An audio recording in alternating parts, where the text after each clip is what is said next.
Welcome. My name is Ana Mateos, and I'm going to present, together with my colleague Diana Zambelloni, the first discussion of the morning. For it, we have Elisa Valero, joining from Granada, and Angela Deuber from Zurich. Thank you, Elisa. Thank you to you both. So I think now that we are closer to your work, I would like to start asking you something that you, in fact, mentioned clearly in your presentation, which is beauty. So even if it's not your aim goal, it is important to qualify your buildings. So what does quality mean to you? What is it that makes your building good? And it may be the volume form, the efficiency, materials appearance. What are the challenges you find in this seek for beauty? And have they changed over time? So for instance, what does quality mean to you? To you both. This is a very complex. This is a very complex question. Quality is not just one thing.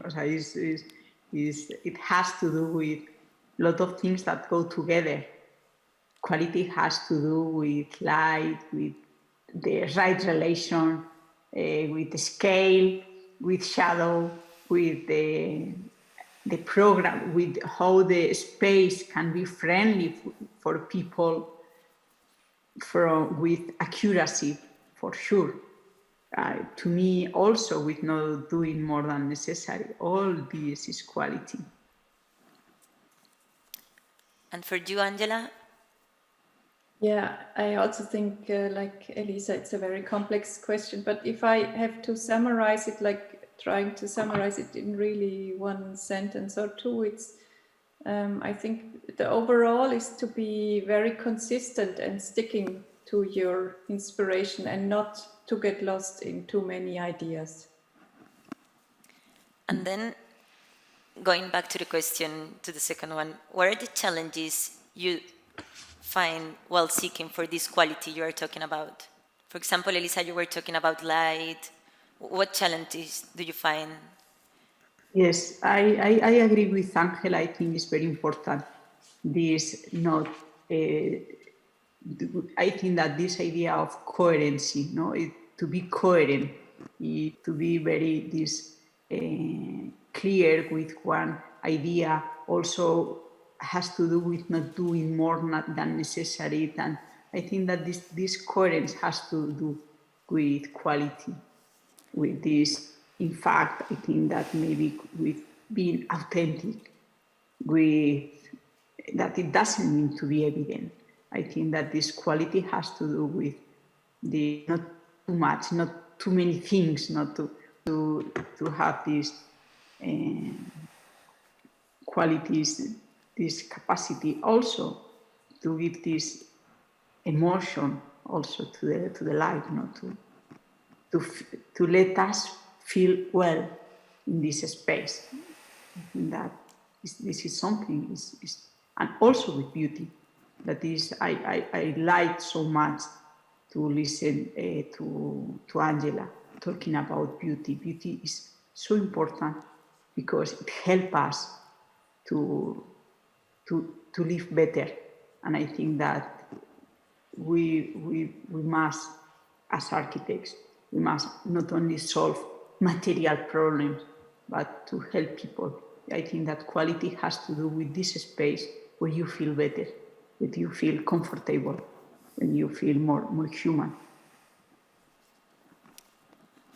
Angela, and what are the challenges you find too?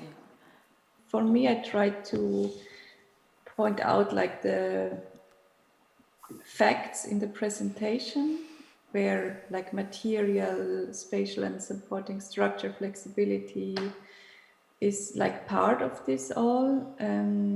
But the overall thought maybe is the most important, or that brings everything together. So I think the worst, there are so many buildings, so many architectures, we don't know what they want. So in the end, it's the most important thing to know what you want, to have I prefer to call it one inspiration, and then to produce this in a most coherent way.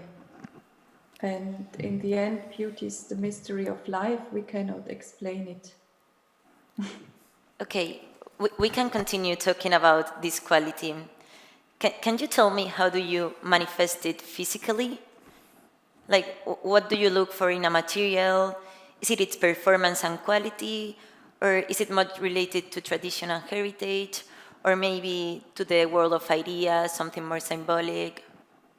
I think also there, for me in my architecture, it's important that like the material defines the form, the body surrounding, defining the space. Sometimes we are lucky and we can really think about space. Sometimes we have so many points to fulfill around where we can more focus on the material and the element itself. So how a support is thought, how a ceiling, a slab, a circulation is thought. So on the one side, it's maybe the what I call the physical presence, that it has a certain strength. And material for me, it's like generating. So it's really not up to me how the image of the building looks like. It's up to many points. One is the material. Concrete has different possibilities and capabilities than a wooden material. And the other question you ask about the like, is it a support of the thought? In the example I showed in the presentation of Stulz, for example, where we have this labyrinthian thought, it needed to be a massive material absorbing acoustics. So in this way, sometimes it's also coming out of the overall thought for the building. Can I just jump in for the moment? Because I think that the question has to do as well with your perception, a graphic perception of the materials themselves. It's interesting that in using the same material, serendipitously, you've actually elected to show them with images in black and white. And black and white tends to emphasize texture rather than volume. So is it casual, this choice, or in fact, in order to understand or to appreciate the qualities of your work, you need to choose particular ways of representing it? Why is it black and white? Yes, I will tell you it's quite clear. First, because I think that the reason of my choice of black and white is first because it's a good form to express this economy of means. Economy of means. If you don't need color, I'm not going to use color. If I don't need to print with color, I'm not going to use. First, all this. And also, there is another idea inside, is that, well, concrete is quite gray. It's not black and white, more or less. And this is a decision that, okay, I choose my architecture to be a little bit gray, more gray, to let the planet be greener, you know. And I think that this is something that it could be, you know, is just, but maybe I choose to do something more gray to let the planet be greener. And then I think that has to do with this economy of meaning that question. That I like that you asked this question. And Angela? For me, it's both. I have colored representations of the remodelings in Stulz because it's less about it's not a concrete building, and also Thal is not a pure concrete building, I have to say. But yes, you can represent structure better with color, with black and white, because you focus on the structure, and you can show an atmosphere, the surface of the material, white as a color, which I like to use in remodelings, because for me it's an important thing to create a whole, a unit, as I say, a holistic approach. So how can we bring everything together in a bricolage in the end? So for me, it's both representation techniques have their pro and cons, and the right to be used for the one or the other. Thank you. Thank you. And I would like to ask a question as well to you both. Is it clear so that you share an interest in working with concrete? And do you think that is a bad material or a good material, or if there are like bad or good materials to work with?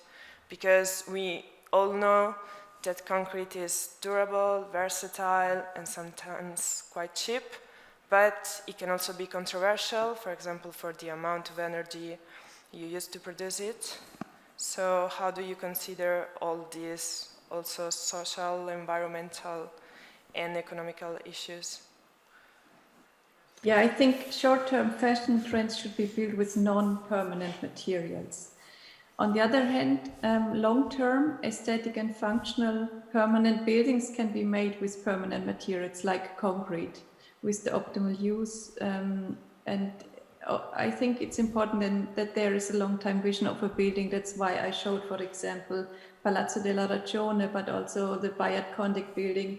I think when we use this CO2 intense material, we really have to have a client really having a vision for a long-term building, and we need to use it as optimized as possible. So I think it's very important when we use this material that we use it with like a functional or and aesthetic durability thought behind. I don't think that concrete will disappear in the world, but I think, and also I hope that we will build with it more reasonable. I mean, there are so many really bad uses of this material where it's not necessary and where it would be better to build when you don't have wide spans, for example, to build long time thought buildings in cardboard or in a lightweight material,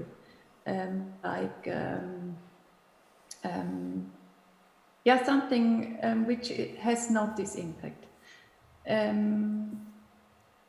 This is, but I don't think that it will disappear or be banned completely. I think there is also, answering your question about is there a bad or a good material? No. Materials, they are as good as what we make out of them. Yes. I really agree with Angela.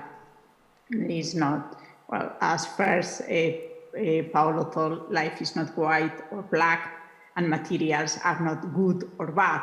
Is, as Angela says, the use we do of them. Mm-hmm. I also think that, if we really like to change the way of working, we cannot forget that concrete is building material most used in the world after water. And then it would be silly to think that we can save the planet working with other things. The way we have to do is to change the way of the use of iron or steel, because maybe that could be possible. I think that maybe we have to change concrete, but concrete was used by the Romans, and it could be used in the future. It's easy, it's cheap, and it's all around, and it's possible all around. And I think that maybe we have to change. Maybe it's not the same concrete as we are using now, but we have to also to change the way of working with it. But I really, I cannot agree more with Angela and say, okay, things are not good or bad, are the way of use that we have, and has no time. is as light has no time, as stone, as timber has no time. We will use it now, and I think that in the future, maybe it will change as we will change.